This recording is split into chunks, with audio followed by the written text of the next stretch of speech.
really putting into a great master plan. And I just want to thank the community who really gave us a lot of great input on this project. I feel like we really did put everything that people said, their concerns, what they wanted, really put it into the plan, and did it really, really nicely. And I think you're going to be really, really excited, because I am. And so.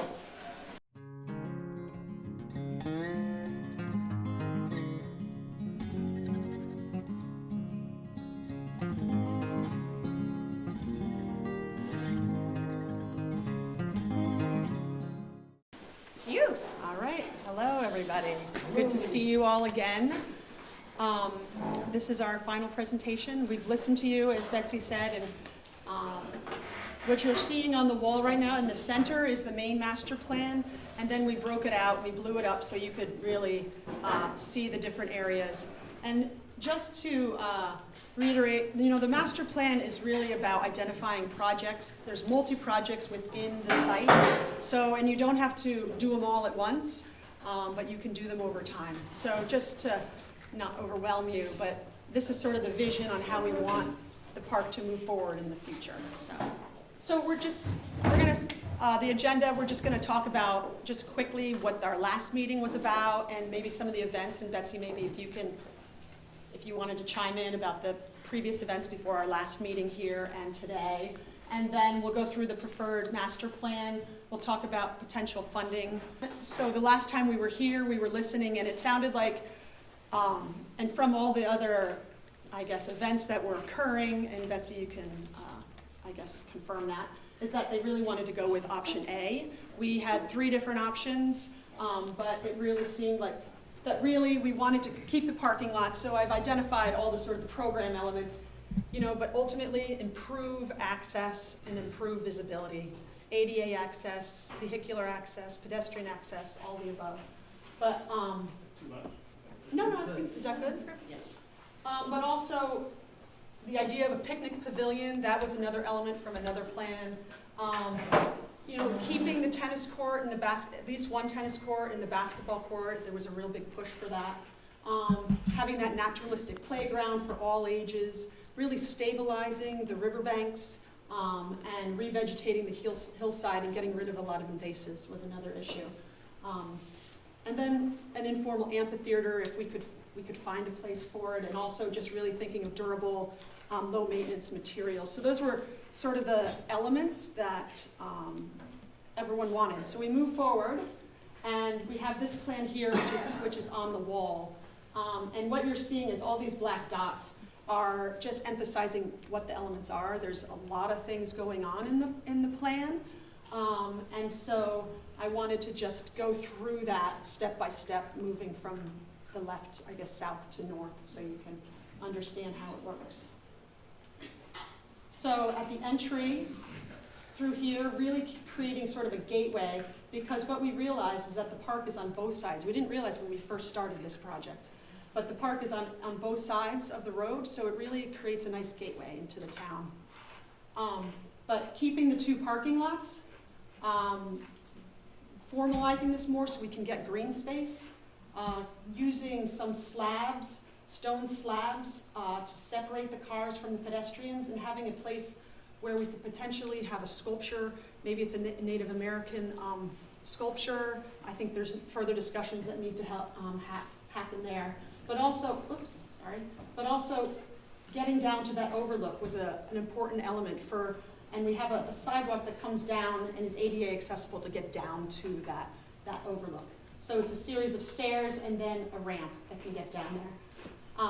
Also, bringing a sidewalk along the road to get people safely across, because we would include a crosswalk and a pedestrian light. So I know there's, what? Yeah. I know there's also an informal boat access point there, so boats would cross too, so a light would also help that condition as well. So, and then we come into a formalized entry to the park, where we have, it's a small courtyard with a small wall, and as I envisioned, it's sort of these large marble stones when you could have the park name on it. So it's a nice element. It speaks to what is there. And then the sidewalk would continue you all the way down into the park safely from the parking lot. There's, discussion here about expanding. Right now, it's a fairly small parking lot. It's pretty narrow. We're talking about extending it. And also that the crib wall that's there now is in poor condition. And so we're looking about rebuilding that and maybe getting a little more room if possible. So we'll look at that further. So as you come into the park, you're walking along the sidewalk. Here's where the vehicular access stops, and then you move inward. There's bike parking here, as well as a stormwater basin to collect all the debris coming off the parking lot. And right now, there's a lot of erosion there that's occurring from that, so we wanted to address that issue. So as you come down, there will be places to sit, to look out to the river. We've imagined people during the day for lunch wanting to come down, but don't have a lot of time. They just come down and they're able to look out, and they don't have to go all the way into the park. So, and then also there is a place where you could have a seasonal boat rental, and the town can, decide how that works, but it'd be a great amenity because you have access right here. So, let's see, moving forward. So as you can see, one of the major, so this is what we're calling the central hub. So off the parking lot, we have, your main pedestrian spine that brings you into the center of the park, or you have the river walk as we're calling it, that goes all the way along the river's edge. It's a crushed stone path, and it allows you to get close, and it's accessible, so you feel like you can be right at the river's edge. There's the idea of, there's benches along the edges in some locations, so we've tried to include seating as much as possible, as you can see along this edge here and along this whole edge. So we imagine crushed stone path into the old foundation of the mill, and ultimately, as you can see, this right here is the old safe. So there was a desire for a picnic pavilion, so an open air. So as you can see, there's a lot of images along the sides that are giving us an idea of what these things could look like. And so this is just an open air structure that would provide protection and a place you could potentially have for events as well. It's right within the foundation. As you can see, this is the foundation right now. And so what we're doing is, it's raised. I mean, there's like 16 to 18-inch drop in there where the skateboard park is. So what we would want to do is raise a portion of it so that all this is a flush condition and is accessible. And then it would drop down into this lower lawn area. But also one thing to notice is that along the whole edge of this foundation is an actual track. It's like an asphalt. It's not that. It probably wouldn't be painted like that, but it would be allowed for people to walk it. They could ride bikes in it. Skateboarders could skateboard in it. It still allows for some of those activities to occur, although it's flush on many sides, but then it goes down in, because we couldn't fill the whole area due to cut and fill, and we're in the floodway and the floodplain. So we have to be cognizant of how much cut and fill we can do. So this was a way that we could get away with getting people into this space, but not fill it completely.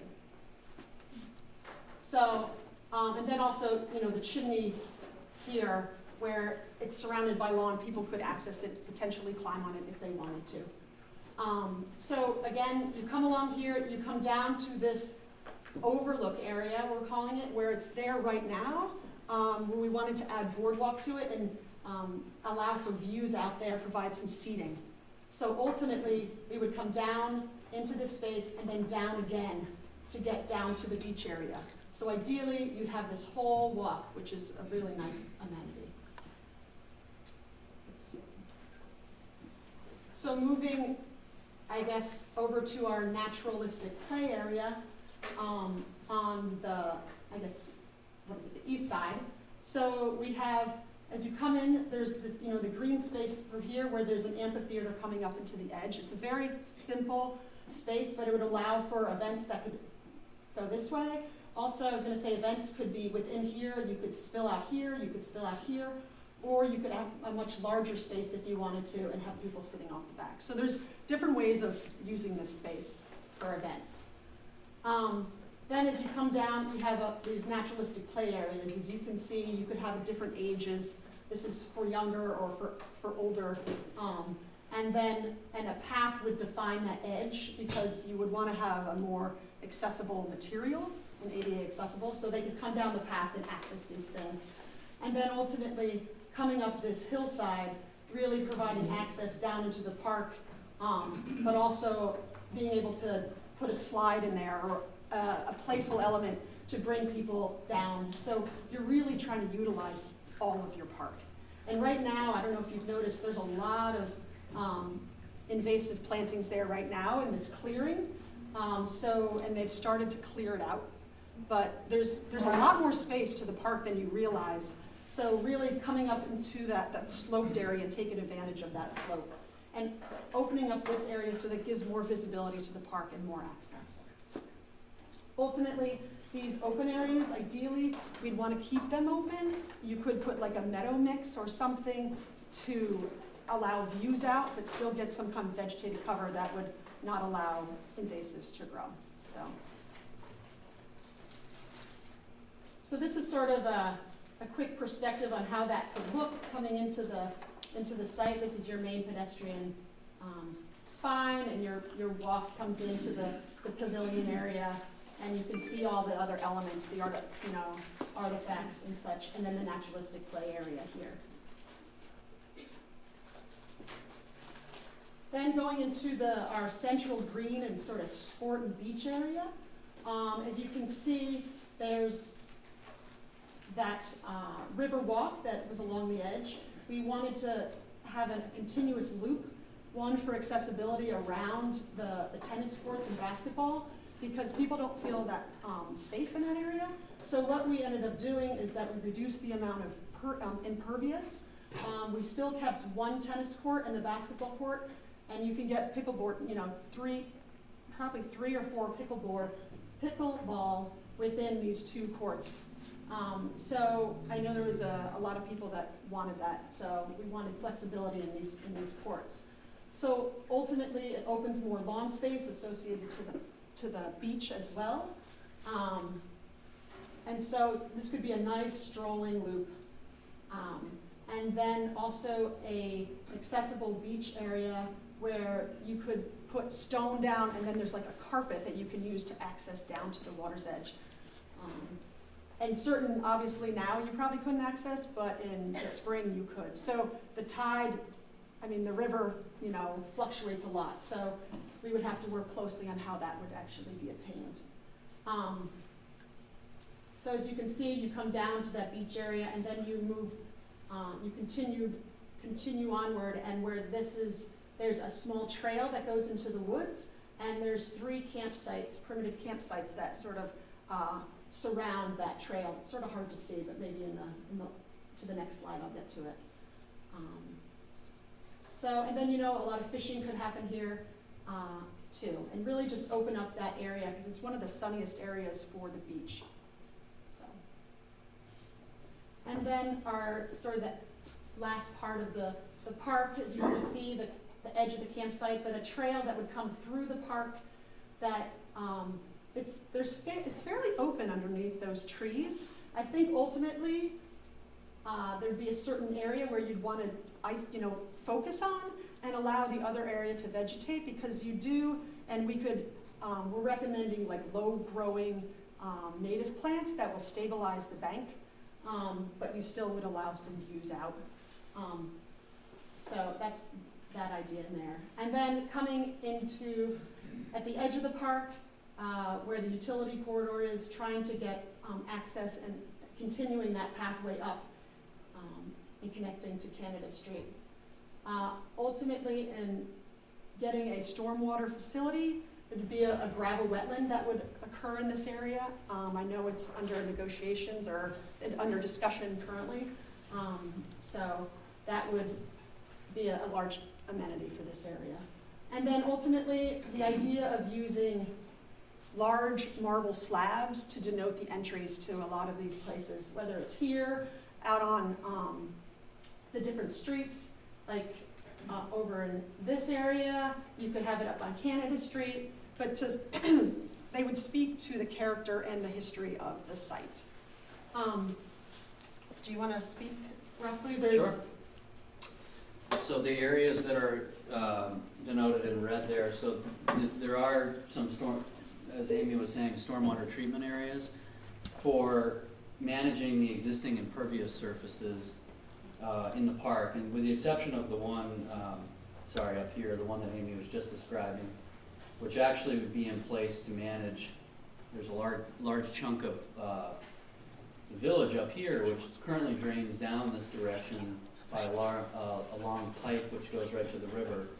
And so this would be a project that would actually help improve the water quality in the river by managing a lot of the runoff that is coming down that pipe untreated currently. The other things in here are smaller scale features which really would look something like this. So think of like this bioswale, so the water kind of moves through and soaks into the ground. And these can be planted to be very aesthetic landscape type planting areas with native vegetation and soil and mulch, and they can be made to look very aesthetic. I mean, similar with this is an example of what this could look like. So really just think of like a natural wetland area. You know, these things can be planted correctly, they can actually be aesthetically pleasing, and they can attract wildlife and create habitat, which is another benefit. So one of the things that we try to do in this plan is address areas of erosion and also areas where there's a need for improving the vegetation, because as Amy was saying, there are areas, quite a few areas of invasive non-native vegetation. And there's also areas where there's existing erosion. And so in those areas, we have an opportunity to stabilize the areas that are being eroded on the riverbank, but also make some improvements which maybe we couldn't make otherwise. Like for example, right along the riverbank where there's areas of erosion, we could have an opportunity to put in some nice steps to better access the river. And that would be allowed even though we're in this floodway area where we really can't do much, but we can, the state would allow us to, if we could show that we're actually improving the condition there by stabilizing this area, that's a net improvement. And so it's kind of a win-win because we stabilize the riverbank, but then we can also get some access down. And it's kind of the same idea with the vegetation. We would be allowed to remove that invasive vegetation providing we're replacing with something natural, something native. And so, you know, we wouldn't want to just come in there and obviously clean out and clear out the bank of the vegetation, but we can actually make some improvements, get that invasive vegetation out, and then maybe plant with something which is going to hold ground cover better and maybe not grow up tall so we're losing our views of the river. So again, trading vegetation types. Yep. Yes. And just an example of where we were going to do that, I just wanted to show you, I didn't hit on it, is this area right here where the safe is, and there's a part of the old building foundation sort of falling into the river. Associated to the pavilion, we thought it would be nice to have some steps that would go down, would actually be built into the grade, as Andres was just saying, and it could become this zone where it's almost like an amphitheater to the river in a way. It's just seating steps that reinforces the bank, but also allows people to sit and look out to the river, which would be a nice amenity. So, did you want to mention some? Yeah, so within the stormwater world that I'm in, there is actually a lot of great funding opportunities right now. The state is really focused on the water quality, and so there's definitely quite a few opportunities out there for the water quality improvement side. So talking about that big wetland area that we were talking about off of Webster Terrace specifically, because it has such a big water quality value, There are a number of programs. There's the Lake Champlain Basin program. There's a few different grants that I'm noting there. There's the Vermont DEC, and there's 3 different kind of programs going on right now where could be potential funding sources for that. And then there's VTrans. Because there would be, in that specific project, it's taking road runoff from up above, so that could be this Transportation Alternatives Grant. You need to have a road component for those grants. So that's an opportunity. National Recreation and Parks Association is one that Amy was researching, so there's one there. USDA, Rural Development Grants, and then private donors. And just to know, I mean, some of those smaller features, we were talking the bioswales, those could definitely be also grant funded kind of as part of this larger master plan. So if the master plan goes ahead, I mean, really those would be ones that would be, it would make sense to do it in conjunction with the master plan. So if you're redoing the parking lot anyway, you would basically design in those types of projects, and then you could go for grant funding just for that selected piece. So meaning you wouldn't necessarily want to go in and try to grant fund one of those little projects without doing more of the rehabilitation that's necessary to get the water to go there and to improve the parking lot condition, et cetera. But certainly as you advance the master plan, those smaller components could also be grant funded, I think, through these same programs. And also, I know the National Recreation Park Association has grants constantly coming up. So we just have to keep an eye to see what's available. And the Regional Planning Commission is a great resource. Mm-hmm. A lot of the money actually flows through them as well, and I know you've been in contact with Amanda, so that's a good resource to hit up on this.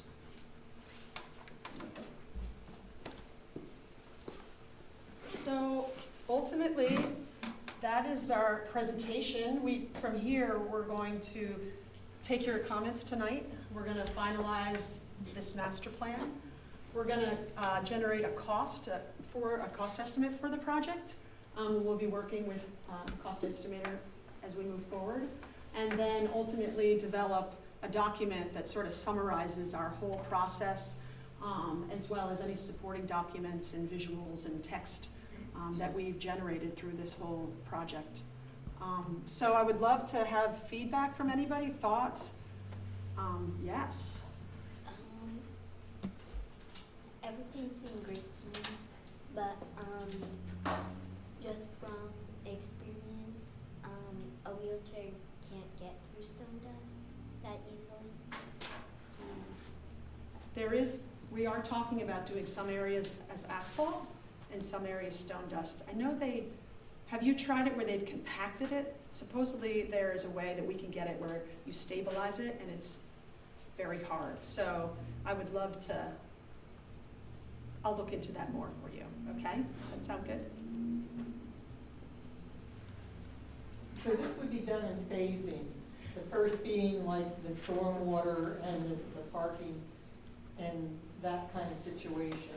I think ultimately phasing, maybe we should discuss phasing, because we thought about bringing it up and trying to separate out, but we weren't sure what funding was coming through. We weren't sure what the town, I guess there was just a lot of variables. And so I think we could discuss phasing moving forward. And so I don't know what do you think for? I think, there's certain things that are going to make sense to do either because of funding or because they're more disruptive. Some of the infrastructure for the park, like stormwater, electric, anything where you're going to have to dig and go underground. But I think we could, as a group, come up with, a priority list or what people would like to see happen earlier on, and then kind of work it into what's logical as far as funding. And it would probably depend on the funding. Yeah. Whether it's phases, or if there's a grant out there that will support the whole project. But it sounds like Andre says some of the grants that you just showed us, we could use those and then have a bigger grant to fund the project. Right. Yeah, and I mean, just from the storm, just as you, to answer your question, I was thinking about this, so some stormwater features like the parking lot, if you decided, let's focus on the parking lot, that is kind of one contained, you could potentially renovate the parking lot and you do the stormwater, because there's a stormwater feature just that serves that parking lot, but you wouldn't necessarily want to do the bioswales, along here until you were ready to do that whole path, right? So that would be something that you wouldn't necessarily want to do ahead of time until you were ready to do this path. But certainly, like if you were just going to focus on this, you could do this little feature right here. And same with this. This thing is really a standalone, which could be really advanced right now, but obviously there's still feasibility issues and questions with the property and all that that need to be worked out before that goes ahead. But this is one where if those property, all those issues were worked out, you could really go ahead with it. And as part of this, you could kind of focus on improving at least this section here for the, in conjunction with that design, improving that access point down through the park. So I think we could bullet that out like you're saying, right? Yeah. And one other question, the Riverwalk itself being crushed stone, how is that going to be sustainable with flooding? So it's basically as I said too, we're looking at asphalt and crushed stone. Maybe it ends up being, an asphalt path might be easier to maintain. But ultimately the crushed stone, it's a stone dust, and so it's, have you seen it through flooding? I mean, I think. Yeah, I mean, it's not going to be as resilient as asphalt to seasonal flooding, but it has a higher, ticket price initially. So those are the kind of things we'd have to, kind of analyze and see what makes sense. We wanted to make sure there was a paved route all the way through the park.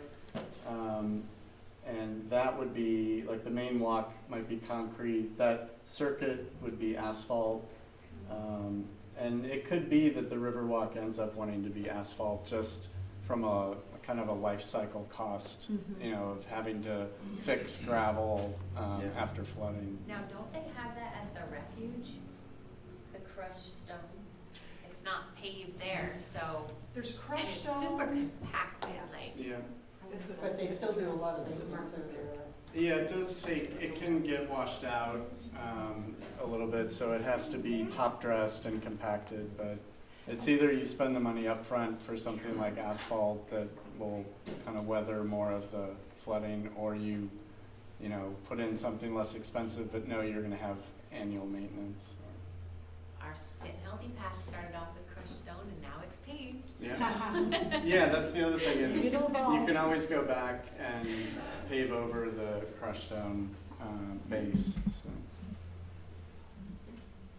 I guess my question is just the opposite. I couldn't quite hear Piper's question, but I think maybe mine is in line with that. I would think that the less impervious surface in this area would be the best environmentally.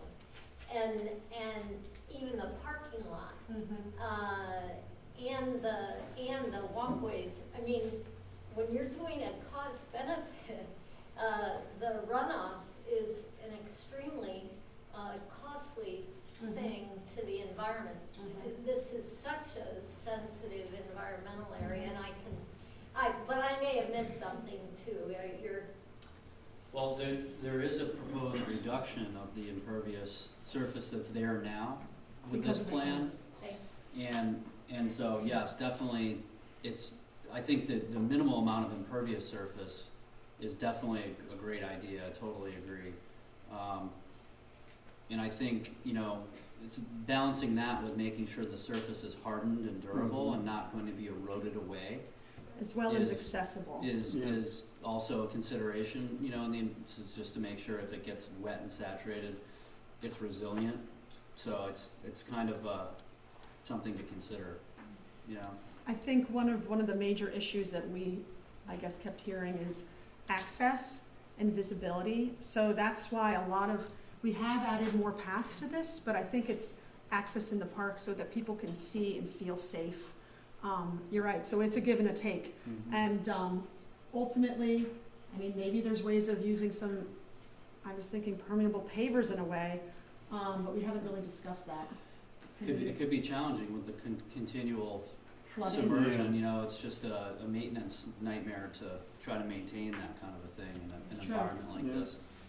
So, Right? I mean, I know the area, it's, I would estimate probably once, maybe twice, every 3 to 5 years, you'll get the water that comes up that high into that area, so some of that is concerning, but some of it isn't. I mean, it was an oddity, the 2018 flooding. So I can envision also the parking lot, that storm drain. We have a swirl basin already pre-existing, we can tie into that, so that keeps a lot of that into that structure as well, so. But I kind of really like the design, the way it is, the accessibility. Yeah, it's right. So I think your swirl basin, I think, is right about in there, right? There's another one right Somewhere right in Yeah, there. right in that area. Right in that area, yeah. And that basically manages the runoff from It takes a section lot of the of road. the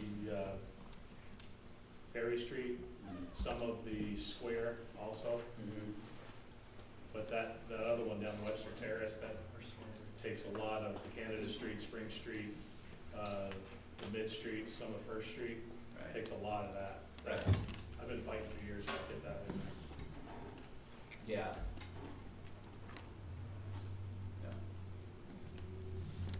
What does the plan call for as far as lighting of the area? So what we're showing on the plan right now, it's fairly minimal, where it just comes straight down the edge with pedestrian light scale, not the really tall ones that we have right now, but more at a pedestrian level. But is that through the whole? It's not. I just have it down the spine right now. We have not looked at going all the way around, but we could. I think we probably need to do a little more thought on the lighting, honestly. The thing is, a lot of times you don't want to put lights where it's not safe, because that invites people to areas that aren't safe. In the nighttime, do you really want people wandering back in these woods? So I guess we need to just I'd be. rather be safe than sorry. Right, but I guess there's a theory that if you have a light, it's inviting someone to an area, and if it might not be a safe area though, and they're inviting, and if there's no one around there, you're still inviting someone to it. So you really want to be, and it's an area where it is a sensitive environment, so we need to be really, I guess, sensitive to where we actually put light, and only put it where we really need it. So that would be, but we can look at that. Because maybe it's like low, small, like a bollard light or something that just lights this zone, you know.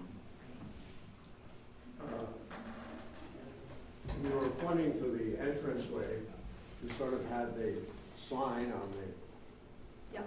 the northwest side. And I was just thinking, probably should be a provision for something up at the hill a ways, because if you're coming down through there on a busy traffic day with the trucks and all, by the time you get over the knoll and you're a tourist, and that's what we're hoping is gonna stop there as well, Right. when they see that sign, that's too late. When they get down there, down that hill, that's too late. Right. And the other thought is, I love going out on that outlook on Sunday morning with a cup of coffee and spending 15 to 20 minutes in my own little world. But I get nervous when I see a road through the middle of a park. I think they should not be allied, they should not be considered the same thing. I mean, I've gone down there a number of times this summer and this fall and tried to cross that road. Now, I know my knees aren't what they used to be, but by gosh, some days you gotta hurry to get across that road. And I can just picture some young girl this summer babysitting some kids, or a mother, and the kid says, I'm going over to another area of the park, and heads across that road. We're asking for, I think that's why we have two separate parking lots. That was one of the reasons well, why they that's wanted both wonderful. of them. But I just don't want Nervous. I like to keep the overlook as a separate thing so that they're not tied together, we don't get kids running back and forth across the road there. I think we were also thinking about safety, and we're proposing more of a shrub or a hedge and plantings to sort of contain that parking area and keep people more at the overlook area. And But- you also made the entrance, like you have little bump outs, so it's smaller, Yes, and the street, right, I mean, now it's just a wide open, we've sort of Right. defined the so it'll be a spaces. night, although it's not, I see your point, but with the bump outs and kind of making it a little smaller, it'll slow the traffic, we hope. It's gonna take a lot of traffic flow once the project's complete for people to really kind of get used to it. And Like anything new. we were envisioning the pedestrian activated flashing light Which you can see from the crosswalk. top of the hill. I'm wondering, But there probably should be one at the top of the hill. I would suggest that, we did that, we connected them. to a light up Bottom, above. Another one on the top of the Yeah. hill with Yeah. signals. Yeah, Do you that's find a this good as much as a problem coming over the bridge too, or just coming down the hill? More from, I think. idea. I think from the top. Yeah, It all depends the time of day. If people are going home from work, they don't want to cross the bridge because they want to make it up the hill and zip through, yes. Around 3 or 4:30, the traffic's kind of crawling, so that's probably the best time to cross the street, but not to pull out of Marble Mill. Yeah. I think also when it becomes a defined space, people will recognize it more and will know more, and it's not gonna be just a pass-through. And there's other ways to access the park, Right. so you don't have to utilize that, but there's other access points to the park, which is Yeah. nice. I think that's a critical part of the proposed improvements, is to have other ways to get into the park. Thank you, Betsy, for mentioning that. I do wonder, is there parking at those other entrances that is considered, like, at the two Canada Street entrances? I think So this that it's one, not all no, pedestrian? but I think this probably is more pulling from the community, just the neighborhood, walking pedestrians.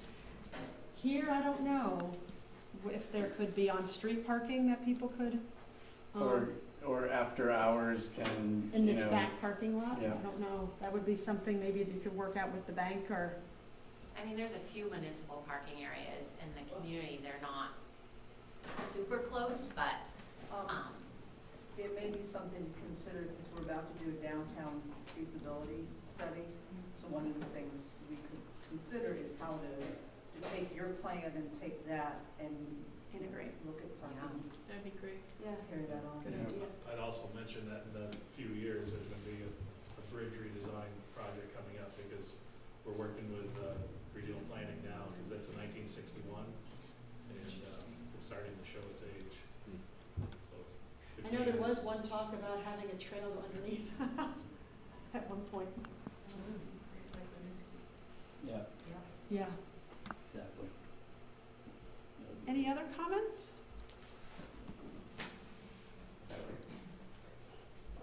Yes. Is the basketball court and the tennis court kind of gonna be like half court basketball court, but the tennis court's like in there, or are they gonna be two separate? They're separate, and I can explain that a little bit more. So, this is the basketball full court. We have a fence that runs this way and this way to stop any balls from going past. They do that a lot in Colchester, and so it seems to work pretty well. We wanted to keep the fencing to Open? a minimum because of the potential for it to catch debris from when the park Flooding. gets flooded. So we just wanted to put it where we really thought it was necessary for separating basketball and tennis.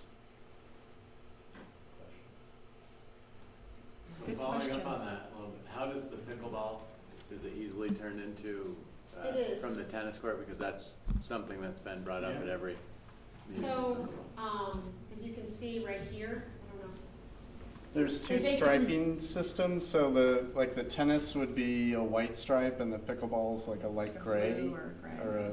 So you have two different overlapping striping, So do basically. the people playing come and set up the nets differently? For the pickleball nets. They would bring their nets. Oh, they bring their net. As you can see, they just stand on a pole and they're pretty easy. Oh, So I've actually seen them where they do a 4 pickleball Yeah. on a tennis court.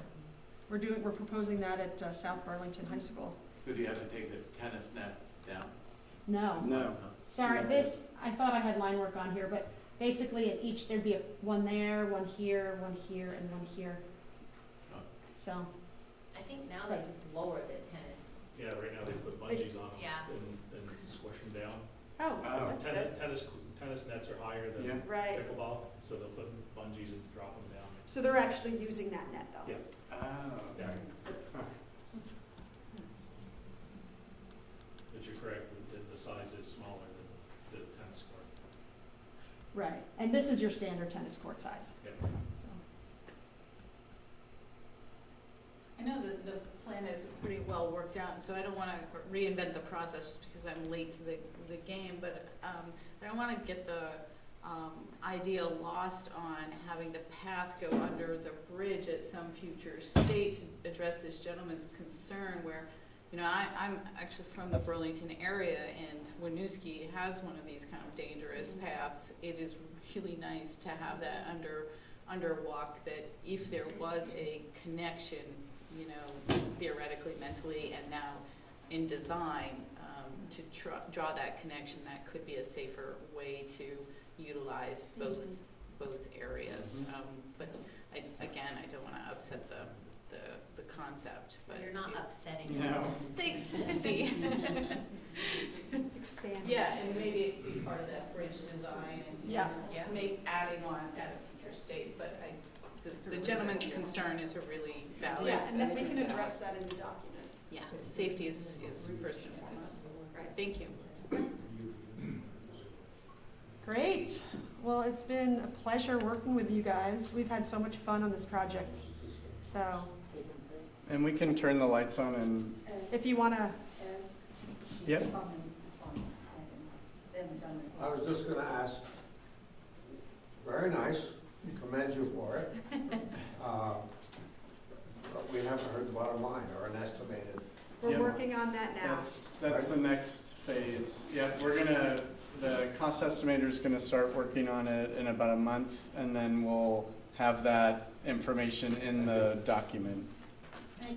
Again, related to that, and I think you've addressed it, and I've worked on a number of construction projects, is that having a phased approach about what needs to be paired together, what needs to happen before something else, and, you know, obviously financially and funding wise, we can, you know, some things might be optional and you can pick and choose when to put them into phases, but it's really helpful to have that kind of information as Yeah. we go forward with planning and what needs to be paired together.